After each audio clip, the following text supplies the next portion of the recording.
Reki kehilangan nyawanya seperti harus tertake di arah sana. Sedikit sulit untuk bisa di-revive kembali, bahkan Borgay pun harus menjadi korban selanjutnya. 3 player tersisa. Ada Onyx Kiba di sana yang sudah mulai membuang beberapa peluru, tapi sayang sekali ada feedback damage yang dilakukan sehingga Kiba harus terculik. Gare berusaha untuk memberikan follow up tapi tidak bisa. Tersisa 2 player dari Onyx Olympus yang berusaha untuk mundur sejauh mungkin, dan ini penyakit yang tidak lepas dari Onyx Olympus. Biasanya mereka mampir dulu ke pick. Iya, mampir dulu ke pick, dan kita juga tadi agak terlambat untuk melihat apa ya, garis pesawatnya seperti apa.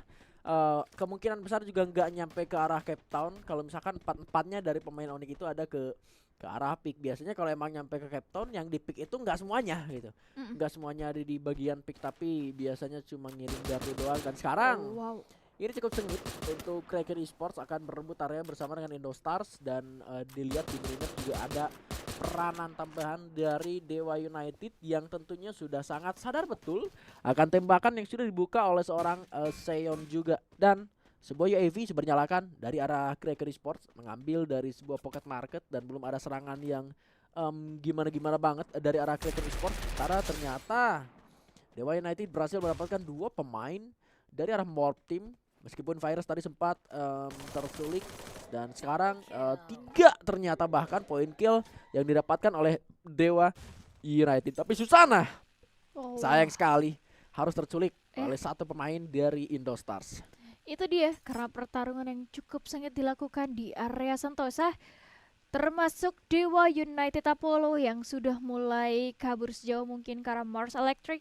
Karena memang situasinya tidak memungkinkan untuk Dewa meneruskan pertarungan yang terjadi. Ada 3 tim di area Sentosa. Sementara mereka udah dapetin advantage. 3 poin kill berhasil mereka secure. Dan gue rasa keputusan mereka sudah sangat tepat untuk move ke arah yang lain. Sementara POV kita berpindah terlebih dahulu. Fokus lagi ke arah Kraken. Kali ini Vault harus terculik begitu saja. 2 player tersisa dari Kraken Esports. Apakah mereka masih bisa survive? Karena Seon coba mencari di mana posisi yang enak untuk berusaha memberikan damage terhadap Ektindir. Tapi gue rasa memang gak bisa. Ada 1 kompon rumah yang dimanfaatkan oleh Ektindir di sana. Cukup aman. Tapi Indostar kali ini masih berusaha untuk memberikan damage tambahan ke arah teman-teman dari Kraken. Seon masih berusaha untuk menunggu di arah luar sana. Jangan sampai kepancing untuk ke dalam, karena gua rasa Ektindir sudah mulai setup lebih dulu. Sedikit berbahaya. 1 MP5 sudah mulai digenggam dan masih belum terselesaikan fight yang terjadi dan berpindah ke tempat yang lain, Bigan. Yes. Dan di saat bersamaan, meskipun perang antara Indostar dan juga Kraken cukup lama, sekarang yang akan dipercepat adalah EVOS Divine dan juga Bigetron Delta, yang mana staking sudah mulai coba dilakukan oleh teman-teman dari Bigetron Delta, melarikan diri dari setup yang sudah dibangun. Bahkan sudah ada sebuah portal juga yang sempat terbuka tadi. Belum ada korban yang terculik, tetapi di bagian sebelah bawah lagi-lagi masih tetap cukup ramai juga ya pertempuran yang memang sedang terjadi. Yos di arah lain berhasil mendapatkan high dance dengan M79 di menit keempat udah pegang M79. Morph Team menjadi tim yang sangat-sangat disulitkan dari early game sampai sekarang menyentuh di menit ke-5. Portalgo coba dibuka, digunakan untuk memberikan pressure langsung menuju ke arah teman-teman dari EVOS Divine. Thrill of Battle sempat coba diberikan, ada lane My Names. Oke, masih bisa untuk membuka glowalls-nya kembali, memberikan backup pada teman-temannya, dan masih bisa untuk melarikan diri sendiri ke belakang, meskipun akhirnya harus tumbang juga di tangan seorang Ray, dan Dix menjadi pemain terakhir untuk teman-teman dari Bigetron Delta. Kurang 100 koinnya, mau nge-revive dengan pocket yang dia miliki, dan bahkan sudah mulai masuk. Dix masih ada Rebel Rush, sedikit lagi Dix akan tumbang, tapi masih bisa mendapatkan 1 dengan sebuah tatsu yang dia gunakan juga. Masih ada sebuah inhaler coba dipakai lagi, Nems tidak bisa diselamatkan. Terdengar stepnya bergerak ke arah luar, tembak lagi dengan Trogon yang dia miliki, tapi Dix harus juga tumbang, dan Bigetron Delta menjadi tim yang pertama pulang ke arah lobby. Ini cukup disayangkan decision making yang dilakukan oleh Bigetron Delta sebenarnya udah cukup bagus.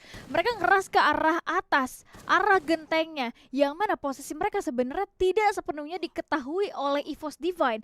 Tapi begitu pun sebaliknya, Bigetron Delta tidak benar-benar mengetahui posisi player dari EVOS Divine. Gua rasa pergerakan dari Nems itu menjadi satu jawaban bahwa Bigetron agak terlalu over juga, di mana mereka tiba-tiba setelah sampai di sana ketika mereka manfaatin portal go, mereka langsung rombak, langsung turun ke arah bawah, ngeras ke arah EVOS Divine. Sementara kita tahu EVOS Divine udah set up lebih dulu. Itu yang cukup disayangkan. Ketika mereka kecolongan 2 player, gua rasa mereka udah susah banget untuk bisa survive. Apalagi walaupun masih bisa di revive kembali di meta-meta sekarang, tapi mereka bener-bener all in ngerasnya. Jadi gua rasa 4 player yang dimusnahkan di early game itu cukup disayangkan, apalagi Bigetron Delta. Mereka empat-empatnya gue rasa resource-nya masih cukup matang untuk melakukan kontes lagi gitu. Tapi yang cukup disayangkan adalah mistake seperti yang tadi gue bahas sih. Dan EVOS Divine mereka dapetin advantage 4 poin kill yang mereka secure di awal-awal game. Tentunya itu membuat mereka harusnya bisa lebih santai lagi tempo permainannya untuk masuk ke middle game nanti. Selanjutnya kita lihat POV dari Kagendra. 2 poin kill berhasil di secure, bahkan 3 poin di arah yang berbeda, yaitu Pochinok dan Kraken. Dari minimap hanya terlihat 1 player saja, tapi Vault berhasil revive kembali 1 player temannya.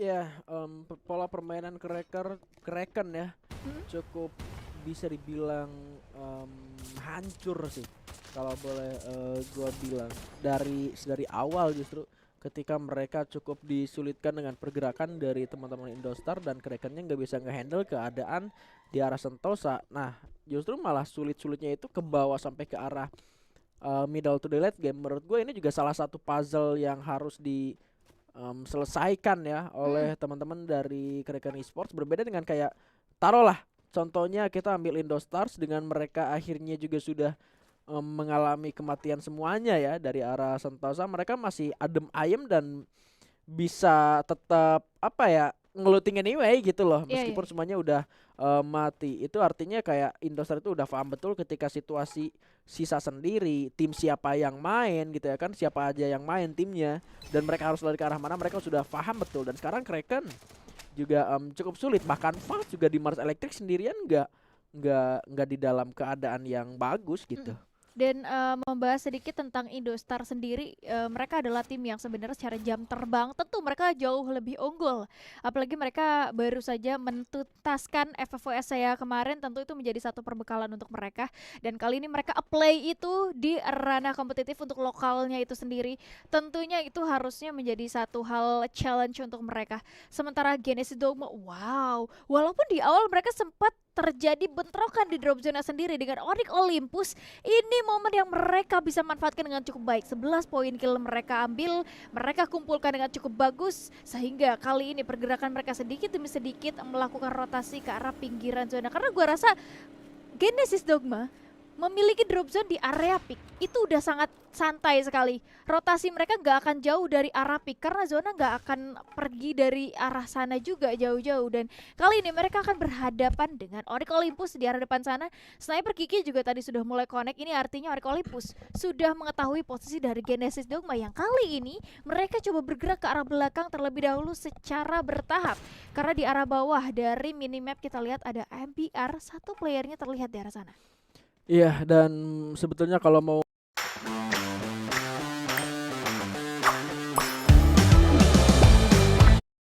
cenderung terlalu jauh, dan yang sekarang possible bakal perang sama GD yang udah dapetin 11 kill sih, bisa jadi tim Torat gitu loh yang memang ngikutin dari arah belakang. Dan ada pergerakan dengan launchpad yang terlihat oleh seorang Borgai dan belum di dalam jangkauan tembakan. Ini dia Jojo sudah terkena hit bahkan, dan harusnya dari tim Torat tahu bagaimana untuk melewati pick, yang mana mereka juga harusnya paham di sana adalah teman-teman dari Genesis Dogma itu sendiri. Kraken tadi sempat ke revive semuanya, False udah keculik lagi. Begitupun dengan Morph Team sekarang, bahkan ternyata di-commit dengan sebuah portal go oleh seorang Abai. Abai sudah masuk ke arah depan, A124 diberikan, tapi dia pun terkena Thrill of Battle balasan. Dan sangat sulit sepertinya untuk Morph Team bisa bertahan. Maal di arah belakang akan memberikan backup firing, tapi Legalot Jadi korban pertama Razor membalaskan ke arah satu pemain. Blue Wall coba dibuka, mengurung diri. Ada sebuah horizon line yang terdengar sepertinya akan digunakan oleh Galot. Berhasil, Wang Ochun juga tumbang di sana. Morph Team tidak dalam keadaan baik-baik saja. Oh, Abai terjatuh. Razor coba membalaskan. Oh, tim Toratnya pulang di posisi ke-11. Ada EVOS Divine di sana. Dan sekarang Morph Team masih memiliki nafas di arah Vidic. Oh, Vidic pun ternyata haruslah terjatuh. Horizon line tidak akan bisa digunakan. Itu dia sebenarnya yang jadi satu kesempatan emas yang dimanfaatkan cukup baik oleh RRQ adalah ketika mereka menggunakan Portal Go. Kita tahu Portal Go sekarang tuh ada delaynya untuk bisa berpindah tempat. Sebenarnya itu momen yang bisa dimanfaatkan untuk teman-teman dari Morph Team. Kelihatan ketika RRQ ngeras ke arah depan sana, Morph Vidicnya masih ada di atas, setup lebih dulu, tapi kita tunda terlebih dahulu karena ada fight yang terjadi. Dikacuk Beganas kali ini Indostar mendapatkan 6 poin eliminasinya, tapi fight masih belum beres di situ saja. Masih ada Dewa, masih dengan beberapa rosternya. Sepertinya Embrace kali ini sudah mulai naik ke arah getek sana. Ini akan menjadi satu manfaat yang cukup bagus untuk Ras. Bisa memberikan damage dari arah atas. Tinggal setup dari Indostar yang harus dirapikan. Ini dia 7 poin kill berhasil di-secure oleh teman-teman dari Indostar. Tinggal bagaimana mereka bisa masuk ke zona berikutnya. Karena gue rasa Dewa United bisa merevive teman-temannya dan mereka nge-hold lebih dulu zona berikutnya yang ada di depan sana. Ini akan menjadi satu kesempatan emas sebenarnya untuk Indostar bisa melarikan diri dari sekarang. Karena hanya tersisa Sam13 saja. Coba healing terlebih dahulu dan gue rasa Sam13 gak punya pilihan lain buat keluar. Hanya tinggal menunggu Indostar gak ada di map. Iya, selain Soloder juga yang bisa dia pakai ya, itu dia. Dan Indostar juga harus penuh perhitungan untuk bisa masuk ke dalam zona dan mengusaikan tim fight-nya. Sekarang Kagendra, Raf sudah terkena sebuah Thrill of Battle yang digunakan oleh lawan ya. Sedikit terkena silent dan memukul mundur teman-teman dari RRQ Kazu. Hati-hati Kagendra cenderung berpisah terlalu jauh karena duanya ada di bagian atas. Sementara kalau misalkan dua pemain dari Kagendra di bagian bawah ini kena surprise attack taruhlah dari Razor yang paling terdekat, ini juga bakal bahaya. Dan ternyata Genesis Dogma pulang di posisi ke-8. Razor sebuah surprise attack justru malah dilakukan oleh Kagendra dan Legalot menjawab hal tersebut. Ada sebuah horizon coba digunakan, tapi di bagian belakang Darkol juga terjatuh. Irap coba langsung di ending. 3 pemain dari RRQ Kazu masih bisa bertahan. Ledakan-ledakan coba diberikan dari Kagendra. 2 poin tersisa yang tentunya akan coba melakukan revive terlebih dahulu karena vending mesin masih bisa diamankan. Dan ada sebuah, bahkan ternyata 3 banyak sekali UAV highlight yang digunakan oleh kedua tim ini. 2 melawan 3 karena kali ini Azrilnya juga tumbang. Low sekali satu pemain Abai di sana. Raf masih coba berputar untuk mencari angle tembakan lagi. Trogon dengan style dari Wasana coba digunakan, tapi Raf masih belum berhasil. Darkol juga jatuh di sana. Raf sudah cukup low. Glue kembali dibuka menutup arah tembakan dari lawannya sendirian saja. Raf ternyata gagal dan harus pulang di tangan RRQ Kazu. Ini cukup disayangkan teman-teman dari Kagendra yang mana ketika Raf berhasil merevive 2 player yang harusnya mereka 2 player yang baru di-revive masih bisa survive, tapi seperti kita pending terlebih dahulu Indostar harus kehilangan nyawanya dan tereliminasi di esek yang ke-6 oleh teman-teman dari Odik Olympus. Fight masih belum beres di situ saja. Masih ada EVOS Divine yang datang dengan 4 playernya. Dewa United Apollo di sisi lain harus tereliminasi. Tersisa 4 tim lagi, tapi Odik Olympus mengalami kesulitan yang luar biasa. Ray masih coba untuk memberikan beberapa peluru ke arah depan sana, tapi Odik tidak bisa bertahan. Dan pada akhirnya Odik adalah tim selanjutnya yang dieliminasi. EVOS Divine mendapatkan 14 poin kill eliminasi yang cukup luar biasa. Tapi di sisi lain situasi benar-benar krusial. Ada RRQ juga yang tersisa seorang Regalat gak bisa bertahan karena di arah belakang masih ada player yang coba menembakkan ke arah mereka. Abai di-revive kembali dan gue rasa akan sulit sekali untuk bisa mendapatkan resource, apalagi ini adalah zona yang lumayan sempit untuk bisa survive kembali. Di zona-zona terakhir, Besto sniper yang cukup bagus. Connect begitu saja, nice sekali. Satu player dari EVOS Divine berhasil dieliminasi, tapi Besto harus mendapatkan damage dari arah luar sana. Masih ada follow up yang dilakukan, seberusaha mungkin membuang banyak sekali global untuk bisa merevive kembali, tapi seperti Ambiar mengalami kesulitan. 2 player harus ter-take down, tapi Rehan memilih untuk moving ke arah yang lain, tidak bisa melanjutkan revivingnya. Tapi Thanos kali ini sudah mulai membackup dari arah kejauhan. Thanos maju ke arah depan sana menggunakan UMP-nya, tapi sepertinya tidak bisa mengeliminasi, tidak bisa untuk men-take down satu player pun karena sedikit sulit damage yang dilakukan pun hanya beberapa saja. MBR tersisa 1 player. Rehan masih bisa survive dengan 1 sniper kali ini, masih menjaga posisinya sepertinya. Posisi yang cukup sulit yang dipertahankan oleh seorang Rehan. Health point terkuras habis dan MBR harus tereliminasi. Hanya tersisa 1 player dari Legal sepertinya yang coba untuk survive. Sorry Abai, ini dia Jumpsuit dilakukan tapi RRQ tidak bisa bertahan. Dan pada akhirnya EVOS Divine berhasil mendapatkan Booyah di round yang pertama. Yes.